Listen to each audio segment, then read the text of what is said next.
in Acton, Massachusetts, in the office of Steve Steinberg. If you could start out telling about your family's history, and in particular, this community that they lived in was Waitsfield, New Hampshire, he said? Whitefield. Whitefield. Okay. I'm happy to hold it. Oh. Yeah. Let me hold it. Are you happier? Yeah. Well, my grandfather was probably born in and raised in that section of Europe called the Baltic states, Lithuania, maybe Latvia, near the border anyhow. And he left home at an early age. His name was Blumenthal, which is a German derivation. And he left at an early age, and he went to South Africa and then to England. He became a British subject and still single. And he migrated to the United States into Canada, I think, being a British subject. He was a representative of the Hudson Bay Company. He traded with the Indians and the Islanders. And actually, he, the story goes, on one of these islands there in the Canadian Maritimes, he was engaged to marry some Catholic girl. And he had decided to convert because it couldn't take place otherwise. And studied the catechism. He was a unschooled but very smart guy.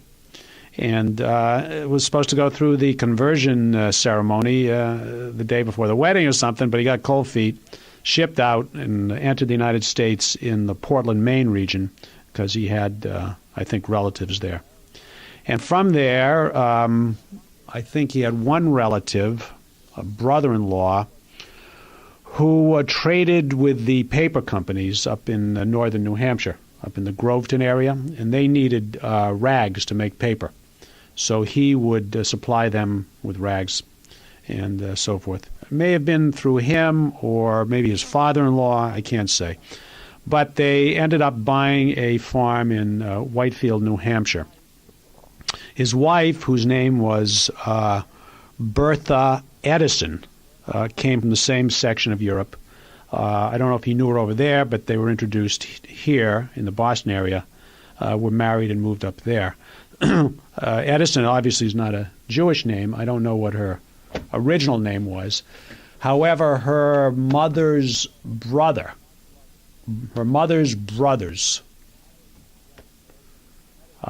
also named Edison, their children came to the United States. That would have been my grandmother's first cousins. They became pretty famous, not Thomas Edison, but they founded Edison Brothers Shoes in St. Louis, and that was a very large company until it was sold out. So they ended up in New Hampshire. My grandfather had this place on Kimball Hill, one of the higher spots in Whitefield, which is near the White Mountains, in the White Mountains near Mount Washington. It's a small little town that had no particular claim to fame. People were farmers, worked in the woods. There were a couple little factories there.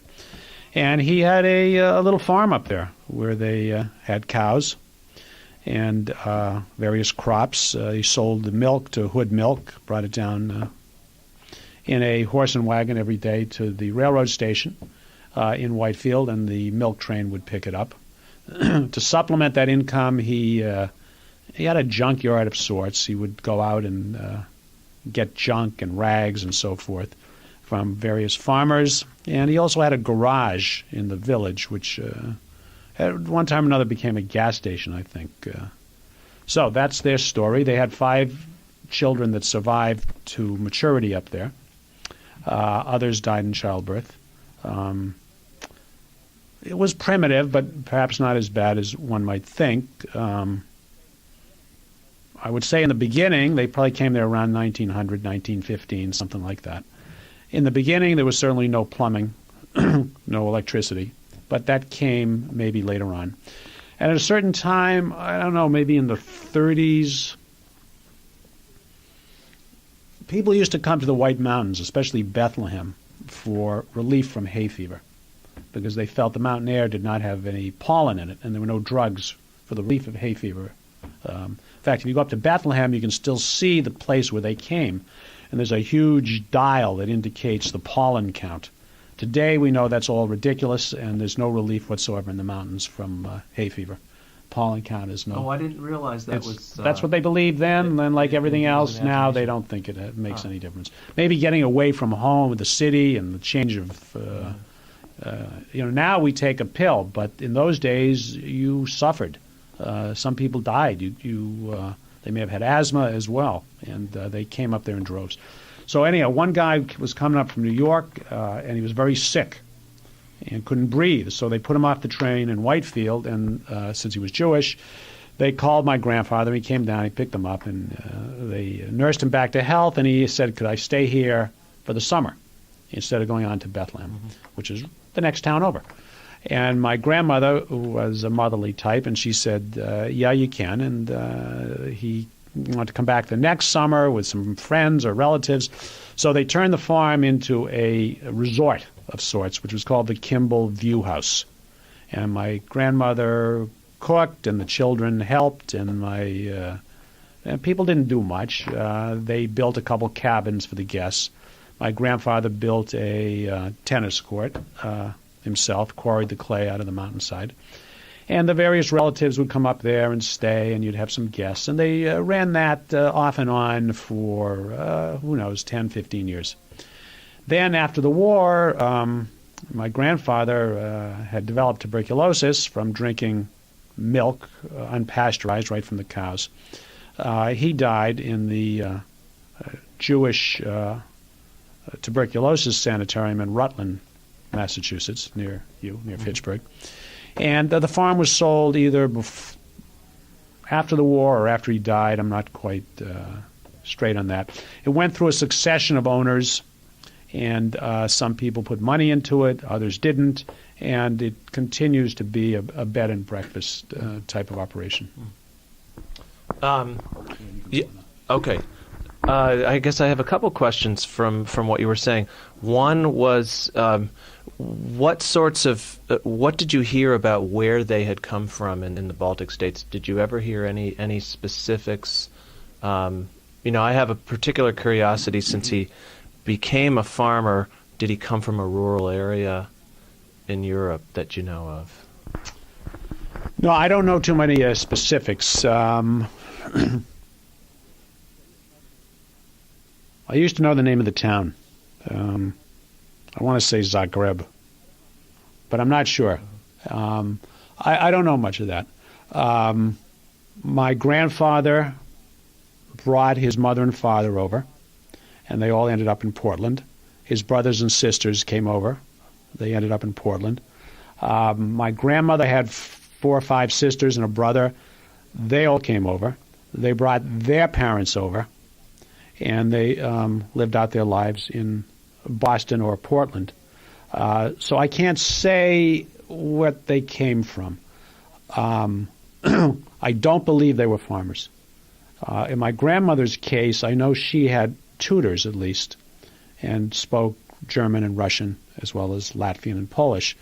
So I think they had some sort of other jobs, but they were not, to my knowledge, farmers. Yeah. You don't need to hold the mic for me. Okay. That's fine. I'll remember my questions. You mentioned that early on, I think this is when he was in Portland, he was in the business of selling the rags to the paper mills. Was that sort of a thing where he would go around and buy rags from people? There may have been some of that. It wasn't he specifically. He had relatives. I want to say his father-in-law, or maybe one of his sister's husbands, brother-in-law, were dealing with the big paper companies north of Whitefield. There's a big mill up in Groveton. They need these rags. They need high-quality rags to make good paper. And this guy, they relied on him to somehow check the quality of these boxcars of rags that they added to the pulp. Mm-hmm. So he had some experience, and for some reason he ended up in that area. Mm-hmm. Did he trade for rags himself? Maybe there was some of that. So anyhow, for that reason, my grandfather ended up in Whitefield because he knew this guy was there. Mm-hmm. Okay. What you mentioned that on the farm there were cows. I mean, was it a large dairy farm? Was it just the sort of herd of cows that would Right. give the family No, what it it was not a needed? large operation. Probably a couple dozen cows, Uh-huh. and though that area is not good for farming. In fact, there's almost no land in New England that's good for farming. A couple areas around the Connecticut River, Right. Where you live, Yeah. good for tobacco and other products. There were some good flat areas, but most of New England is terrible for farming, and everybody in the early 1800s migrated west first to New York State through the Erie Canal, then further west to Ohio, Indiana, Illinois, and a lot of those settlers out there from Vermont, New Hampshire, Massachusetts. Because the land and the people who stayed behind were the kind of bums. And they lived on subsistence farming. Some were more successful than others, but the farming was, you can't grow anything. The growing season is only 3 months. You can plant in June and you're going to harvest by September. Mm-hmm. So it's not very good. There's one crop a year, and, there's nothing there. Dairy farming was okay. So that was his niche. Yeah, I mean, whether you could survive on a small hilltop farm just doing dairy farming, I doubt it. You'd probably need a much bigger situation than he had. So he was a jack of all trades. He supplemented his income by this garage, by trading with the farmers, by collecting rags, collecting scrap during the war for the war effort, that type of thing.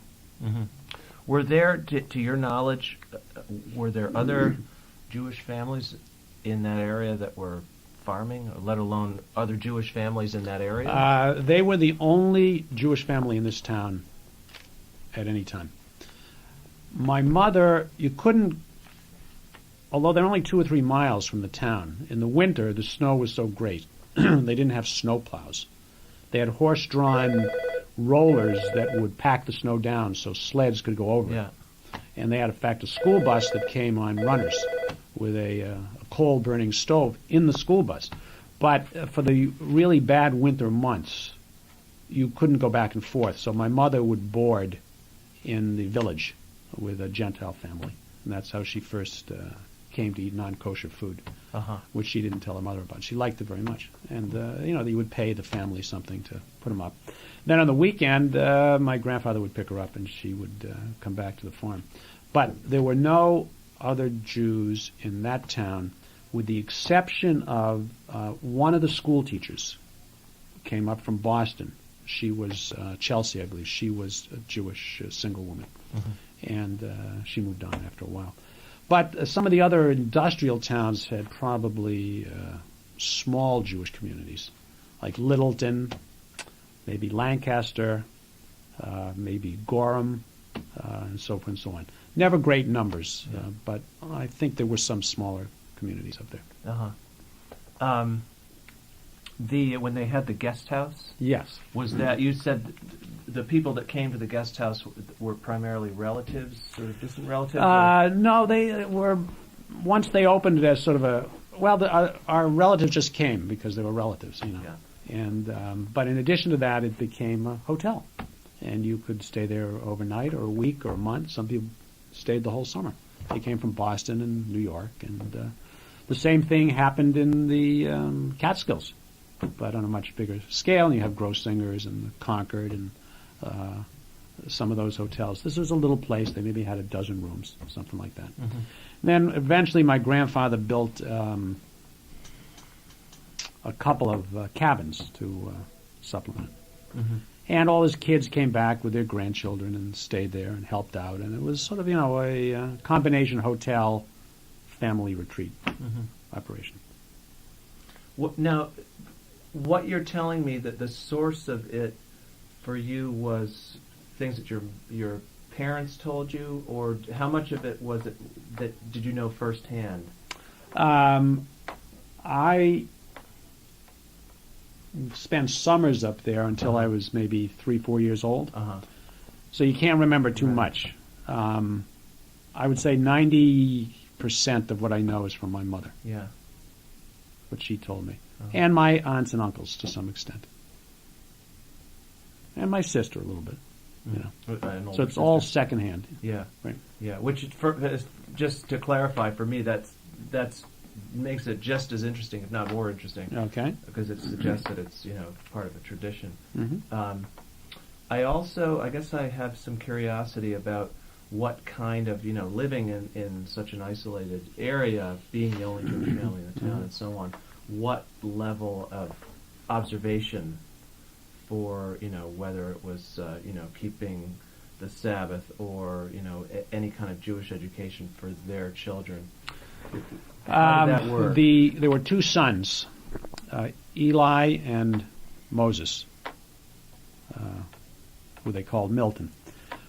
When they became 11 or 12, they were shipped off to relatives to be educated in cities, Boston and Portland, and they stayed with aunts and uncles to get a Jewish education, which you couldn't get in Whitefield naturally. What observances they had among themselves, I can't say. They kept kosher.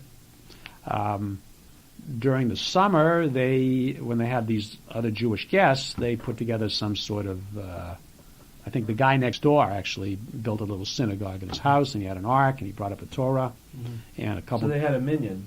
Yeah, and a couple kids were bar mitzvah there, I think, and so forth. But there was no, in Whitefield itself, obviously, there was no temple or synagogue. The three sisters, they got no Jewish education except by observing what their mother and father practiced. They could not read Hebrew. But they all spoke Yiddish. Their parents spoke Yiddish, and they could speak Yiddish. What were just in general, what I imagine that they had some, both business and otherwise relations with neighbors. I mean, what was that like? Well, my grandfather, aside from his religion, would have fit in pretty good there. He was a very handsome guy. He had red hair, blue eyes, very tough, primitive character. A bad temper, and he didn't take shit from anybody. And at least in his brain, he fit in there pretty good. And he was always speaking at town meeting and so forth and so on. There's no question that a lot of people knew him and liked him. There's no question a lot of people would shun him, maybe. And in fact, that story that I'm going to send you shows my mother's problems in being the only Jewish child in the school. She had some friends and some problems. And this is, it's intriguing to me. So here's a native Yiddish speaker speaking out in town meeting. Well, he spoke English, but with an accent. Yeah. I don't think he had a bad accent. I don't recall him having a bad accent. Was the most of the population of the town sort of Yankee heritage, or was it French Canadian? There were Yankees there, no question, but I think you had Irish people who migrated up from the cities. There was a strong contingent, I think, of French Canadians, All of northern New England generally has a lot of Quebec population. So, and then... Well, all those towns were founded 100% by Yankees who migrated basically from Massachusetts and Connecticut. Later on, there was some Irish immigration. I don't know when the French Canadians started coming in. A little bit after the Civil War. Yeah. Was that the Evangeline when they left the... No, that was long earlier. before. But right. Yeah, it's when the big mills started opening in places like Lowell, Lawrence, right, and so on. That's when That's that started to happen. But I guess in your case, the farm had been sold when you were quite young. So where was it that you grew up? I was born in Newton. I think my mother met a guy my father, who came up there to stay at the hotel, or maybe she met him in Boston, I don't know. He was in the furniture business. And he was always not rich, but comfortable. And they bought a house in Newton. I was born there and grew up there, as did my sister. So we would only go back summers until I was maybe 4, 5, 6 years old. Mm-hmm. After that, it was sold and we went somewhere else for the summers. Someplace else in New Hampshire? Or? No, we had another uncle who had a pants factory in Rockland, Maine, which is near Camden. Yep. And he had a camp or a house on a nearby lake, and we would spend summers there for a while. Yeah. Eventually, we bought a house on the Cape, and we would spend our summers down there. Yeah, I think I was in Rockland this last summer doing some interviewing. There's this old synagogue there. It's about 100 years old. Possible, yeah. Yeah. Huh. Anything else that any other little stories? I mean, I take it that since the last time you were there was when you were 4 or 5, you probably don't have any memories of the place, or do you? Not too many. I mean, for me, it was just very young, and I didn't know any of the problems associated with running the place. We just went up there, and all the relatives are around, and we had a good time. We did hold 2 family reunions at this place. One about 20 years ago, and one about 5 years ago. And we invited, the first one, we invited all the living descendants. No, the second one, we invited all the living descendants of my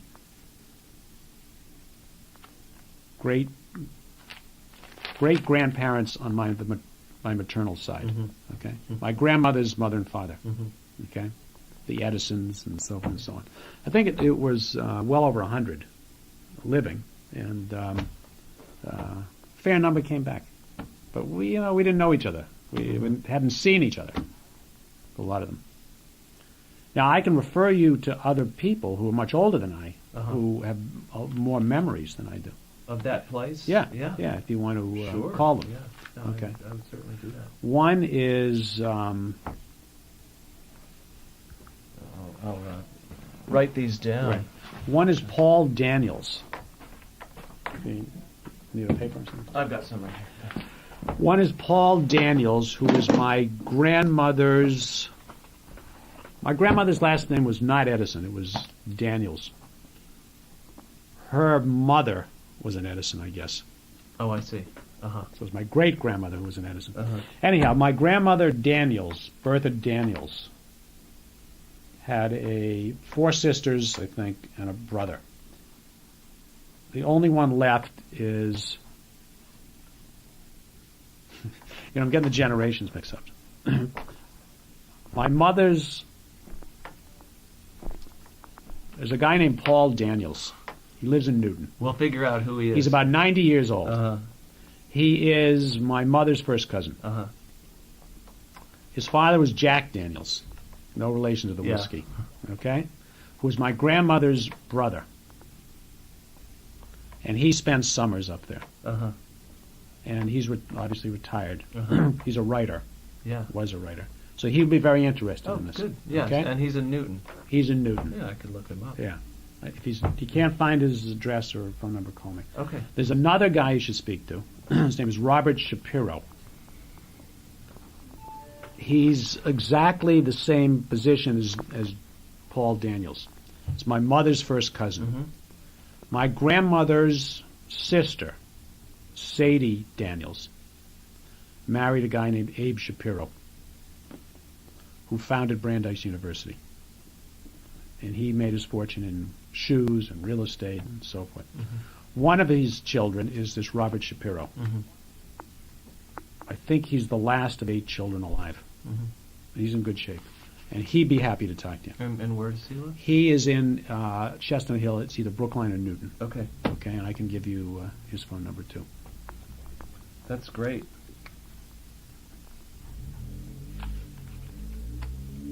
Well, I have... His father has an even more interesting history, because he came over here as a young guy and started, something that became a very large business. Right. So one of the most successful guys of his generation in Boston.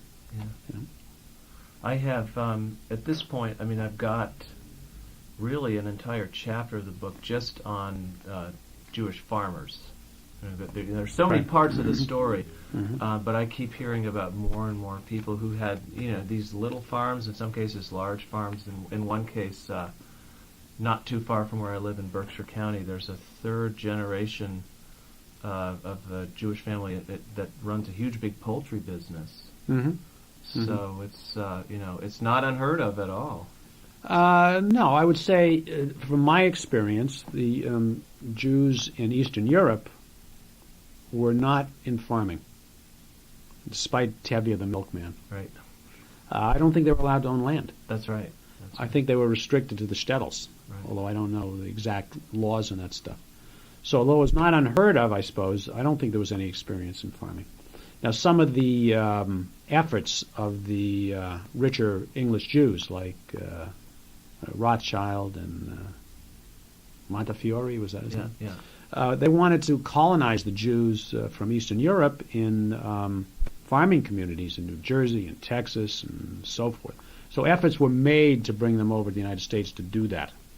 And I think efforts were made in Russia, too, under the communists, who in principle were very much against anti-Semitism. So some of the Jews were colonized and moved around, but in the the 1800s, they were very. You don't hear them as being farmers. They were tradesmen, tailors, artisans, goldsmiths, silversmiths, whatever. Yeah. So I don't think there's much of a farming tradition. There isn't, but I'm surprised by how much I'm finding Right. was going on. I mean, you're right that the predominant story, at least in small New England towns for Jewish families, was retailing. Well, that's true. I have a book on the founding of all the big department stores. Very few of them around here. How the Jewish families started them. Gimbel's, Macy's, Strauss, Bloomingdale's. What's that big one in Texas? Oh, I wouldn't know in Texas. I'm not. Well, it's familiar. famous all over the place. They got one in Boston here in the Prudential Mall there, the Copley Square Mall. It's very famous. I'm sure if I All right. heard it, I In would any event, know. Filene's is Yeah. a Jewish established. Of course, a lot of these families converted over the years. The Filene's are probably no longer Jewish, and some of the others are. But it's true. That's what they became. Started as peddlers, went from peddlers to small stores, or became wholesalers for other peddlers, and then they started these department stores. Yeah. And some of them hit it very big, as you can see. And the remnants of that are some of the discount department stores around here. Zare, which is no longer around. Giant, Mammoth Mart, they're no longer around either. So now a lot of those department stores are owned by conglomerates. Yeah. But that was the tradition. Yeah. To have a little store, because that's what they knew. You know.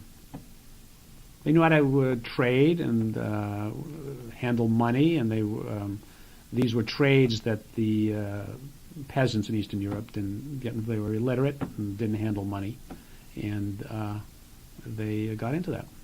Yeah, they were also, as you're saying, that they were areas that Jews were allowed to. They couldn't own land, they couldn't do this, they couldn't do that, but they were needed for these other. They were needed by a lot of people. Yeah. In fact, a lot of them served, especially in Poland and Russia, as agents for the counts and the royalty, who didn't want to deal with these things. They stayed in the cities, say Moscow or Warsaw. They needed somebody, middlemen, to run their holdings, to run their breweries and their distilleries and their grain mills, and to collect the stuff from the peasants. And a lot of these people were Jews. Mm-hmm. Well, thanks very much. Okay, I hope Appreciate that it. was